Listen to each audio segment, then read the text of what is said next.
Hello loves, I hope you've all had a lovely day.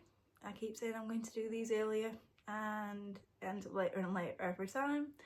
In all fairness, my daughter's having a sleepover, so yeah, unruly girls are always a fun time. The plus side of doing it late is I've got my partner just in off shot, so we can read it together, and after I turn the camera off we will actually discuss.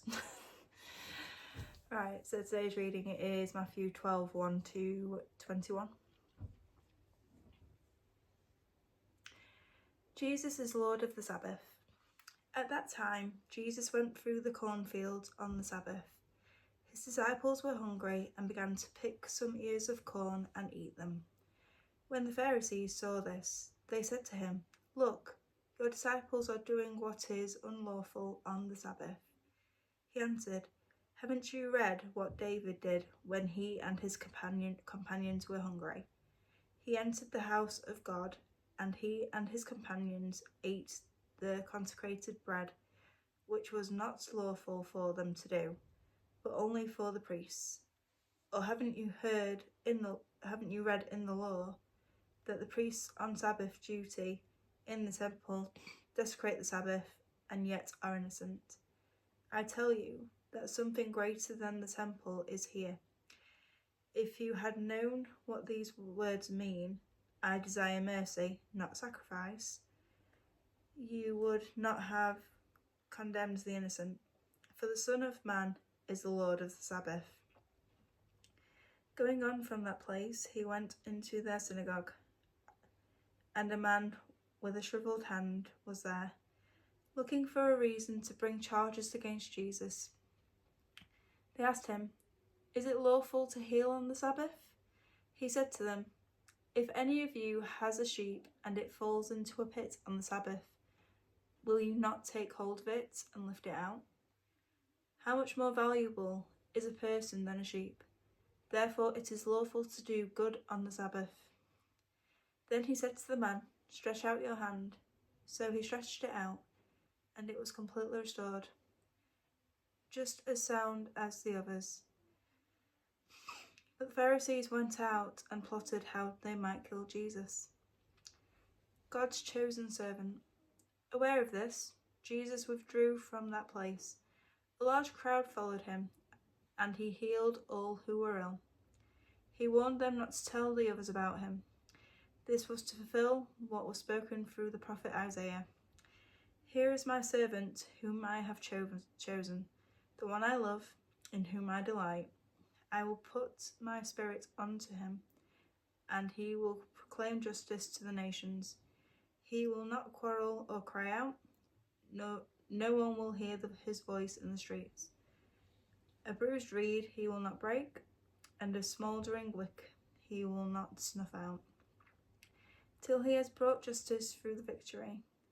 In his name, the nations will put their hope." My partner's smiling, so I'm guessing he like that. Alright, so I'm reading today is Psalm 17. "Hear me, Lord, my plea is just. Listen to my cry, hear my prayer. It does not rise from deceitful lips. Let my vindication come from you. May your eyes see what is right. Though you probe my heart, though you examine me at night and test me, you will find that I have planned no evil. My mouth has not transgressed, though people tried to bribe me. I have kept myself from the ways of the violent, through what your lips have commanded. My steps have held on to your paths. My feet have not stumbled. I call on you, my God, for you will answer me. Turn your ear to me and hear my prayer. Show me the wonders of your great love, you who save by your right hand, those who take refuge in you from their foes. Keep me as the apple of your eye.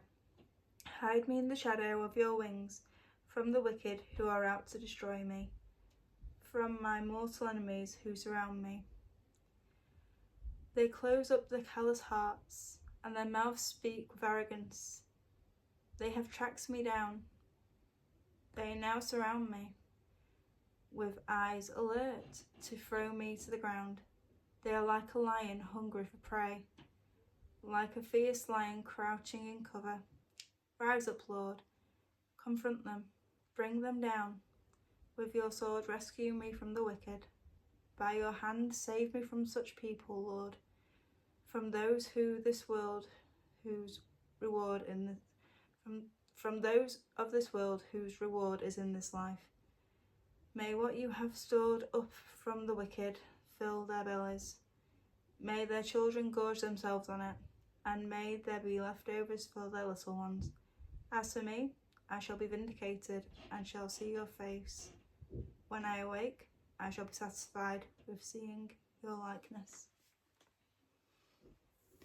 I never smile, so I guess you like that one too. I hope you all have a good night's sleep, and I will try my hardest to make sure that these get a bit earlier again. May the Lord bless you and keep you safe.